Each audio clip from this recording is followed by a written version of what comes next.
जय बाबा बर्फानी जी, भूखे को अन्न और प्यासे को पानी। बाबा जी के सभी प्यारे भक्तों को ओम नमः शिवाय। प्रभु जी, आपकी बात बिल्कुल सही है। आप तो निस्वार्थ भाव से सेवा कर रहे हैं और इस लेवल तक मुझे नहीं लगता कि शायद मैं नहीं जानता हूँ जो इस लेवल तक की निस्वार्थ भावना से हर एक भक्त का जो है बहुत बारीकी से जवाब देते हो, एक एक बात को एड्रेस करते हो। आपकी जितनी प्रशंसा की जाए उतना कम है। मैं आपके हर वीडियो जो है जो यूट्यूब पे आ रहा है, ग्रुप में आ रहा है, वो देखता हूँ। कल भी मैंने आपका 13 मिनट का वीडियो देखा और आपका ऑर्गेनाइज करने के जो स्किल्स हैं वो बहुत अच्छे हैं। एक प्रैक्टिकली मैं आपको बताऊं कि स्ट्रेंजर्स के साथ इतना सब करना बहुत मुश्किल काम है। हम तो अपने दोस्तों के साथ और अपने जान पहचान के लोगों के साथ इतना सब ऑर्गेनाइज नहीं कर सकते जितना आप स्ट्रेंजर्स के साथ करते हैं। तो बहुत बहुत बधाई उसके लिए और आभार। अब जहाँ तक बात है, देखिए मेरा पर्पस है, मैं आपकी बात काफ़ी समझ गया। मैं भी नहीं चाहता कि मैं पैसे लूँ या किसी के साथ इस तरह का कोई ऑब्लिगेशन लूँ कि मैं अकाउंटेबल रहूँ। रीज़न ये है कि मैं फ़िलहाल तो दुबई में हूँ।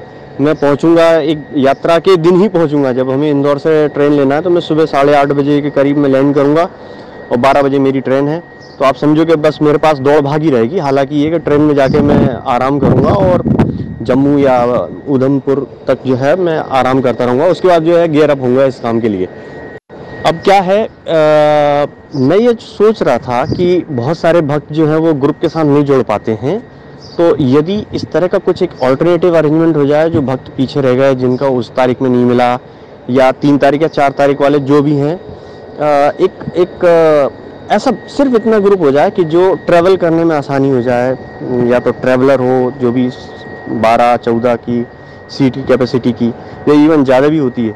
तो उससे क्या है कि पेमेंट वगैरह जो है यदि हुआ तो सरदार जी को सीधा करवा दें या एक किसी अकाउंट में उसको ट्रांसफ़र करवा के और फिर गिन लें कि कितने लोग हुए। मान लीजिए हम 5 लोग हैं, 5 लोग हैं, 5 लोग और आ जाते हैं या 7 लोग और आ जाते हैं, कुछ 12-14 की ट्रैवलर हो जाती है।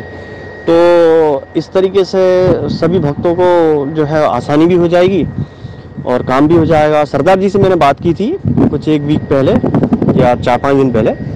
तो उनने यही बोला था कि वो पूरी की पूरी बस करते हैं, इंडिविजुअल ऐसा उनका कोई वो नहीं होता है। आप तो पेमेंट कर दो, बस ले जाओ या जो भी व्हीकल है छोटे से लेके बड़ा तक वो लेके जाओ और उनको 1 शॉट में पेमेंट कर दो और उसके बाद उनको इस बात से कोई मतलब नहीं होता कि कौन क्या ऑर्गेनाइज कर रहा है, कैसे क्या करेंगे। वो इसकी कोई रिस्पॉन्सिबिलिटी नहीं लेते। खैर वो उनका बिजनेस का तरीका है, वो उसमें कोई मुझे उनसे कोई शिकायत नहीं है। लेकिन मुझे ये कहना है कि यदि मुझे मालूम है कि 10,000 भक्त जो है रोज यात्रा करेंगे, तो जब 10,000 लोग हैं तो उसमें जम्मू से या उधमपुर से पर डे की ट्रैवलिंग के हिसाब से आराम से हमको इतने तो लोग मिल जाएंगे जो एक ट्रैवलर में 14-16 की जो सीट रहती है या जो भी मतलब बहुत बड़ी बस जैसे आप करते हैं 52 या जितनी भी सीट की होती है उतनी नहीं होती, तो कुछ ठीक ठाक नंबर्स हो जाए तो उससे क्या होता है, कॉस्ट इफेक्टिव भी रहता है, कन्वीनियंट भी रहता है, टाइम वेस्ट नहीं होता है, टाइम पे पहुंच जाते हैं, सब कुछ आसान हो जाता है। तो उस हिसाब से मैं सोच रहा था और इसलिए मैंने आपको अप्रोच किया। कैसे क्या ऑर्गेनाइज करना है, कैसे पैसे ट्रांसफ़र कहाँ पे कौन करेगा, ये सब आप देखें क्या बेस्ट हो सकता है। मैं जो कर सकता हूँ वो ये कि व्हाट्सएप पे कोऑर्डिनेट करूँ जो भी सेट ऑफ लोग हैं 10, 12, 14, ये मैं ऑफ़र कर सकता हूँ कि मैं इस तरह की सेवा कर सकूँ। क्योंकि जैसे मैंने जाना है जम्मू से, आपने यदि टिकट बुक करना है तो एक लंबी लाइन लगती है, फिर आपको कौन सी बस मिली नहीं मिली क्या हुआ। हम लोग जम्मू पहुंचेंगे 2:30 बजे से पहुंचते से हम लोगों को जो है वो टिकट बुक करना है, कितनी लंबी लाइन है, कब मिलती है नहीं मिलती, क्या होता है, बहुत सारी चीज़ें अनसर्टेन हो जाती। यात्रा में जितनी चीज़ें पहले से तय हो, प्लान हो, उतना ईजी होता है। और प्रभु जी मेरा तो ये सजेशन है, क्योंकि आपकी मैंने देखा है जैसे ग्रुप में 4-5 गाड़ियाँ होती हैं, इस तरह के जो लेफ़्ट ओवर बचे हुए लोग रह जाते हैं जो किसी कारण से नहीं कर पा रहे हैं, तो वो ज़्यादा नंबर भी नहीं रहेंगे और शायद अच्छे लोग हों तो 14, 12, 14, 16, 18 जो भी ट्रैवलर की कैपेसिटी है उस हिसाब से उतने लोग हो जाएं और पहलगाम पहुंच के और बालटाल से वापसी, इस तरह का कुछ हो जाए तो बेहतर है। और कार्यक्रम तो जैसा आपने ऊपर देखा, मैंने भेजा है, हमारा प्लान श्रीनगर भी जाने का है, श्रीनगर में घूमने का है। यदि समान विचारधारा के लोग मिलते हैं तो ठीक है, नहीं तो श्रीनगर या श्रीनगर में छोड़ सकते हैं, या जैसा भी प्लान होगा एक बार यदि पॉसिबल हो तो हम तैयार हैं वो करने के लिए। जय भोले बाबा जी की। प्रभु जी, प्यार भरे शब्दों के लिए बहुत बहुत शुक्रिया, और सब बाबा जी का आशीर्वाद है जो कार्य हो रहे हैं और आगे भी होते रहेंगे। तो जो मैंने आपकी पूरी बातें सुनी, उनमें जो मुझे समझ आया, वो समझ आ रही है कि रिस्पॉन्सिबिलिटी ना सरदार जी रिस्पॉन्सिबिलिटी लेंगे, ना कोई और लेने के लिए तैयार होगा। और जो यात्री पेमेंट डालेंगे वो किसके विश्वास के ऊपर डालेंगे और कौन से अकाउंट में डालेंगे, और इस बात की क्या गारंटी होगी कि बाद में वो उन बंदों, वो जो यात्री हैं वहाँ पे उनको बंदा मिलेगा नहीं मिलेगा बस लेके। तो ये एक बहुत बड़ी मुसीबत है। इसके लिए मैं कुछ रास्ता सोचता हूँ हल करके, लेकिन अभी जो प्रेजेंट में मुझे रास्ता नज़र आ रहा है वो यही आ रहा है कि जैसे मैं ये वीडियो अपलोड करूँगा, जैसे आपने इसमें बात की है, तो इस वीडियो के ही कमेंट बॉक्स में जो भी यात्री, कोई बात नहीं, आप भी एक विश्वास लायक यात्री हैं, कुछ आप भी होंगे, कुछ और लोग यात्री भी होंगे, जो भी यात्री ऐसा करना चाहते हैं उसमें आप अपनी डेट बता दीजिएगा। मेरे ख्याल से जो भी आपकी यात्रा की डेट होगी वो नीचे बंदे कमेंट करेंगे, और अपना व्हाट्सएप नंबर दे दीजिए तो बंदे आपसे जुड़ना शुरू हो जाएंगे।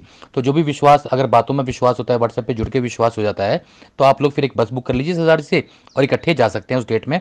पर वही है कि कोऑर्डिनेट करना काफ़ी मुश्किल होता है, रिस्पॉन्सिबिलिटी लेनी काफ़ी मुश्किल होती है। फिर यात्री, हर तरह के यात्री आते हैं, उनको मैनेज करना काफ़ी मुश्किल होता है। तो ये आप देख लीजिए, मुझे कोई दिक्कत नहीं है, मेरी तरफ से जो भी मदद होगी यात्री के लिए मैं ज़रूर करूँगा। मेरा प्लान है आगे भी कि 30 तारीख को यात्रा करने वाले यात्रियों का ग्रुप बनाऊं मैं व्हाट्सएप पे, तो उसमें लोग अपना नीचे नंबर शेयर करेंगे। फिर 1 तारीख का बनाऊं, फिर 2 तारीख का बनाऊं, ऐसे मैं सारे ग्रुप बनाऊंगा। तो उसमें यात्री अपने नंबर शेयर करते चलेंगे, आपस में बात करते चलेंगे, आप कहाँ से, मैं यहाँ से, मैं इस गाँव से, आप मेरे साथ चलना, एक गाड़ी कर लेंगे। लेकिन उसमें रिस्पॉन्सिबिलिटी खुद यात्रियों की रहेगी, क्योंकि उसमें अच्छे लोग भी होंगे और इस चीज़ का फ़ायदा उठाने के लिए बुरे लोग भी आएंगे। जो यात्रियों से पैसा ठगना चाहते हैं वो लोग भी उस ग्रुप में जुड़ेंगे, वो कहेंगे कि मैं सस्ती बस करा दूंगा, आप मुझे दो। ऐसी बहुत सारी बातें होंगी कि जैसे ग्रुप में बात हो रही है, तो जैसे आपने कहा कि 50,000 की बस मिल रही है, वो कहेगा मैं 30,000 में करा दूंगा, आप मुझे पेमेंट दो, एडवांस दो। उसने पेमेंट लिया, एडवांस लिया, और बंदा कहाँ गया आप कैसे ढूंढोगे? फ़ोन नंबर से आप किसी को ढूंढ नहीं पाओगे ना। तो ये थोड़ी सी मुसीबतें आती हैं। फिर भी कोई अच्छा रास्ता हो किसी यात्री के पास तो वो ज़रूर बताए, और आप भी इस बारे में अपना विचार कीजिएगा। जय भोले बाबा जी की। जय भोले बाबा जी की। प्रभु जी, हम भी भक्तों की सेवा करना चाहते हैं, पर समस्या ये है, कुछ इतने अच्छे भक्त हैं जो इस चीज़ का फ़ायदा उठा जाते हैं, और वो भक्तों से कम भी, पिछली बार भी मेरे पास काफ़ी कॉल आए, 5-5, 6-6 लाख रुपया हर भक्त से 2-2, 3-3 हज़ार रुपये जमा करके बाद में फ़ोन स्विच ऑफ कर लिए, और भक्त परेशान, किसी की फ़्लाइट की टिकट, किसी की कुछ। भक्त बेचारे बड़े सीधे होते हैं, एक तो भोलेनाथ जी के भक्त हैं, ये तो बड़े सीधे होते हैं, या मेरी तरह बड़े टेढ़े होते हैं, दो ही तरह के भक्त होते हैं बेचारे। तो जो टेढ़े भक्त होते हैं वो सीधे भक्तों का फ़ायदा उठा जाते हैं, इसलिए हम इस तरह के कार्य नहीं करते हैं। हम बिल्कुल साफ बोल के चलते हैं, और पेमेंट भी अपने पर्सनल अकाउंट में लेते हैं, संस्था के अकाउंट में लेते हैं, क्योंकि जब हमें गलत करना ही नहीं है तो हम गलत करें क्यों? अब मैं भी चाहूँ तो मैं सबको बोल दूँ कि मेरा ग्रुप 2 तारीख को भी जा रहा है, 3 को भी जा रहा है, 4 को भी जा रहा है, हर रोज़ मेरा ग्रुप जाएगा, मैं सबसे पैसे ले लूँ, तो आप हिसाब लगाइए कितना करोड़ों रुपये हो जाएगा मेरे पास, एक ही बारी में मैं गंगा नहा लूँगा। पर ऐसा नहीं करना है ना। तो ये कुछ लोग इस चीज़ का मिसयूज़ करते हैं और फ़ायदा उठाते हैं, और काफ़ी भक्त अब भी फंस रहे हैं, ऐसी बात नहीं है, अभी भी लोग फंस रहे हैं। वो बाद में फ़ोन करेंगे, जब उनकी बसें नहीं मिलेंगी तो बाद में फिर हमारा नंबर ढूंढेंगे, तो फिर हमें फ़ोन करेंगे, हम कुछ नहीं कर पाएंगे उसमें ना। तो रिस्पॉन्सिबिलिटी वाली मेन बात है, रिस्पॉन्सिबिलिटी कौन लेता है और फिर उसके आधार पे कौन कैसे काम करता है।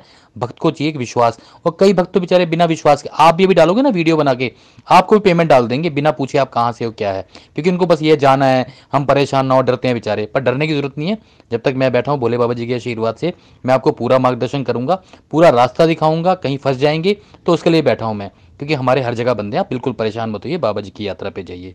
जय भोले बाबा जी की। अगर आपके पास कोई अच्छा रास्ता निकल के आता है तो आप मुझे जरूर बताइएगा, फिर मिलजुल के काम करते हैं। जय भोले बाबा जी की। बाबा बर्फानी जी के सभी प्यारे भक्तों को ओम नमः शिवाय।